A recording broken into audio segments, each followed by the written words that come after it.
Hey guys, इस video में हम लोग देखने वाले हैं जावा का एक बहुत ही इम्पोर्टेंट कॉन्सेप्ट फंक्शंस। तो फंक्शंस क्या होते हैं? अब जावा के फंक्शंस की बात करने से पहले हम बात करेंगे जो फंक्शंस हमने बचपन में देख रखे हैं। हम फंक्शंस से वाकिफ़ हैं। हमने मैथ्स में भी फंक्शन देखे हैं। मैथ्स में हमने फंक्शन कैसे देखे हैं, जिससे अगर मैं बात करूँ f of n is equal to x square की, ये सब हमने बचपन में देख रखे हैं कि इस टाइप के हमने कुछ कुछ फंक्शंस देखे थे।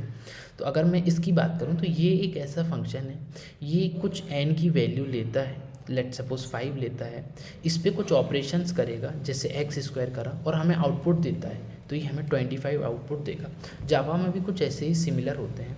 अगर मैं फिर से अपनी बात बोलूँ तो हमारे मैथ्स के फंक्शन कैसे होते थे कि जैसे F of x is equal to x square, ठीक है, ये हमने एक फंक्शन लिया मैथ्स में।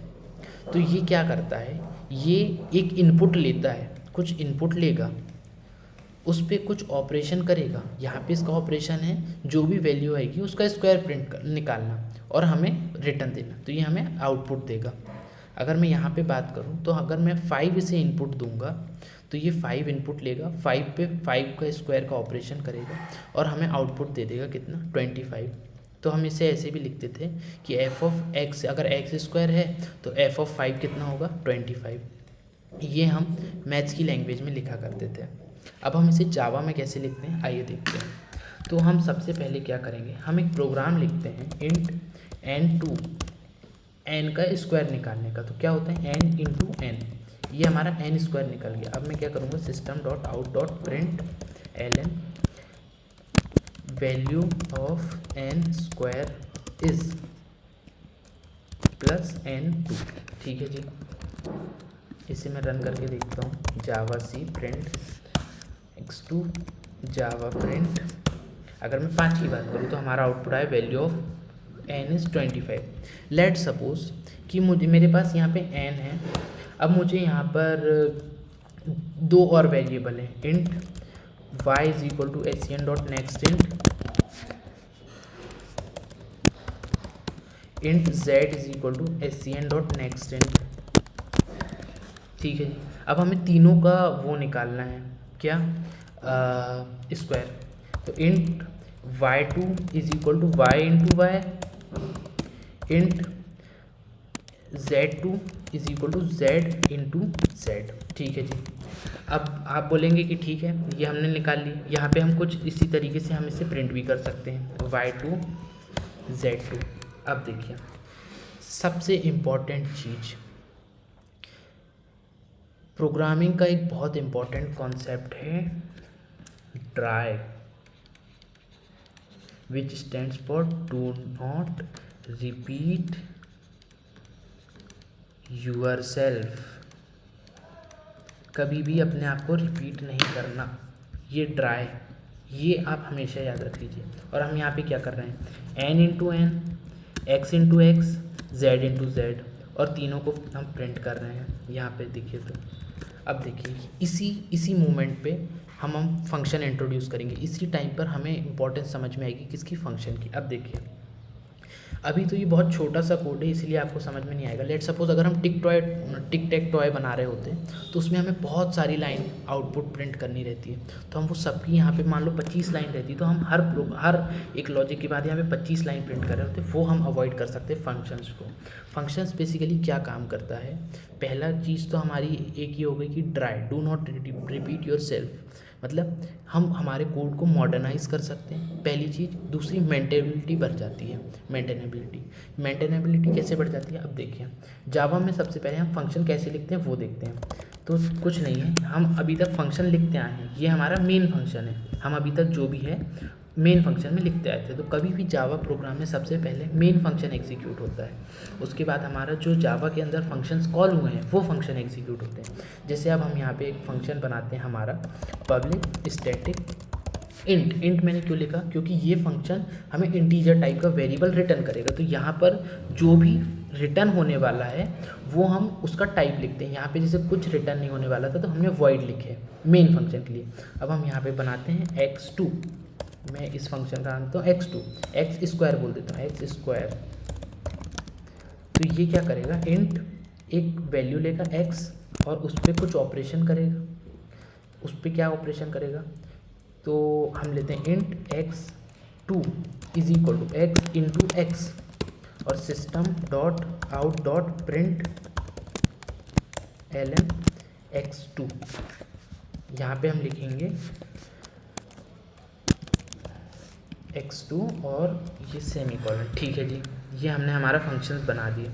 अब ये रिटर्न करने बोल रहा है, तो हम यहाँ पे क्या रिटर्न करेंगे, जैसे अगर हम यहाँ पे इसे प्रिंट नहीं करना रहता, हमें इसकी वैल्यू रिटर्न चाहिए, तो हम क्या करेंगे, रिटर्न x2। ठीक है जी। अब देखिए यहाँ पे मैं n इंटू एन की जगह क्या करूँगा, ये फंक्शन कॉल करूँगा x स्क्वायर और उसमें n पास कर दूँगा। सिमिलरली मैं यहाँ पे क्या करूँगा, कंट्रोल C और यहाँ पे मैं पास करूँगा हमारा y, यहाँ पे मैं पास करूँगा z। अब देखिए आप बोलेंगे सर कि कुछ लाइन तो कम ही नहीं हुई, कुछ ऑपरेशन तो कम ही नहीं हुआ। अब मैं आपको बताता हूँ। ठीक है, अब हम यहाँ पे x ये इनकी वैल्यू प्रिंट कर देंगे। ठीक है, अब देखिए एक बार हम इसका आउटपुट देखते हैं और फिर मैं आपको एक छोटा सा मेंटेनेबिलिटी का एग्जांपल समझाऊंगा इसी वीडियो में।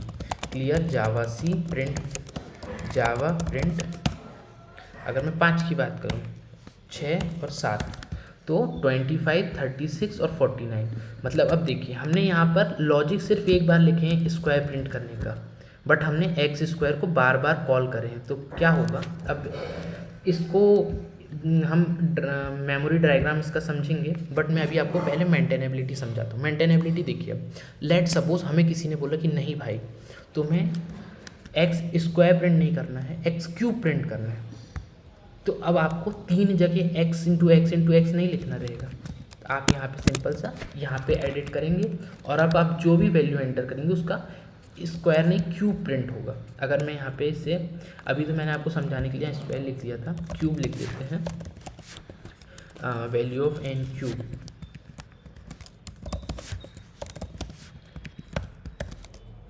देखिए अब जैसे मैंने यहाँ पे 3 बार system dot out dot print लिखा तो मुझे 3 जगह अपडेट करना पड़ा। वहीं अगर मैं इसे यहाँ पे प्रिंट कर रहा होता तो मुझे सिर्फ एक जगह प्रिंट वो चीज़ें चेंज करनी होती, तो हम उसे भी ठीक करेंगे। हम इसे क्या करेंगे, यहाँ से कट कर लेते हैं और यहाँ पे पेस्ट कर देंगे। अब देखिए अब यहाँ पे मैं n क्यूब लिखूँगा और यहाँ पे मैं x2 लिख देता हूँ। ठीक है, अब देखिएगा clear Java C print pattern Java print pattern print x2 5 enter 6 enter 7। देखिए 125 216 एंड 343। तो देखिए अब हमने हमारे कोड को कितना रिड्यूस कर लिए। पहले तो हमने हमारे लॉजिक को एक जगह लिखे और वो लॉजिक को बार बार कॉल करे। दूसरा हमने 3 लाइन में जो हम system dot out dot println लिखते थे वो हमने रिड्यूस करके एक जगह लिखे और उसी को बार बार कॉल करें। तो ये इससे मेंटेनेबिलिटी बढ़ गई। कैसे कि हमें अगर मान लो यहाँ पे एक्स स्क्वायर की जगह एक्स क्यूब प्रिंट करना रहता तो हमने सिर्फ एक जगह हमारा लॉजिक करेक्ट करें। अब हम इसका मेमोरी डायग्राम समझेंगे। मेमोरी डायग्राम के लिए हम सिर्फ एक वैल्यू रखेंगे, बाकी सारी उड़ा देते हैं। ठीक है जी, अब हम इसे रख लेते हैं हमारे वाइट बोर्ड पर और ये कैसे चलेगा अब हम इसे देखते हैं एक बारी। ऐसे हम क्लियर करते हैं। आई होप आपको समझ में आ रहा होगा। देखिए जी, सबसे पहले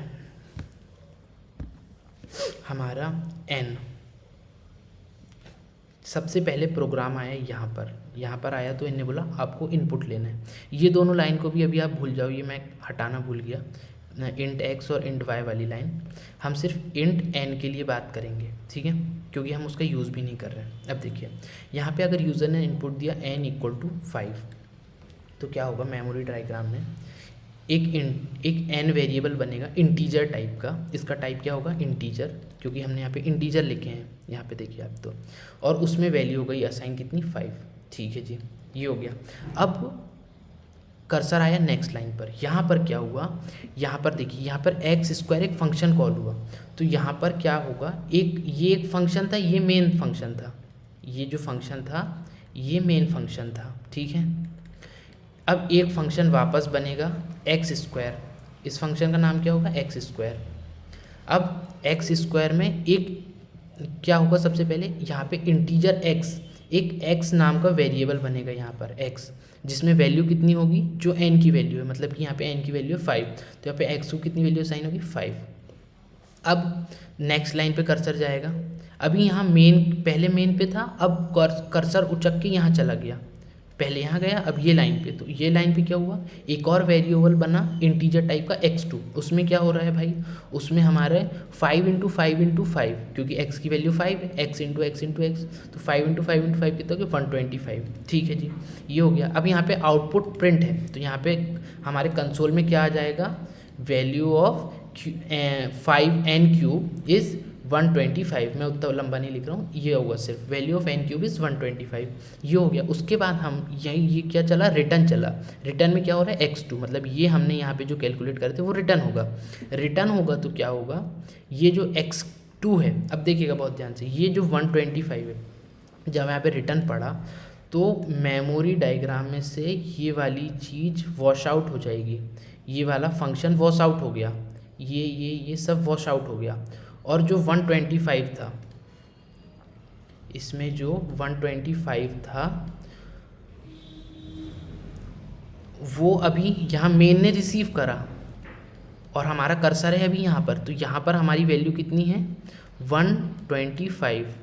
ठीक है, अब यहाँ पर क्या है, एक n2 वेरिएबल बन रहा है इंटीजर टाइप का, तो यहाँ पर क्या होगा, एक n2 वेरिएबल बनेगा इंटीजर टाइप का और उसमें 125 वैल्यू असाइन हो जाएगी।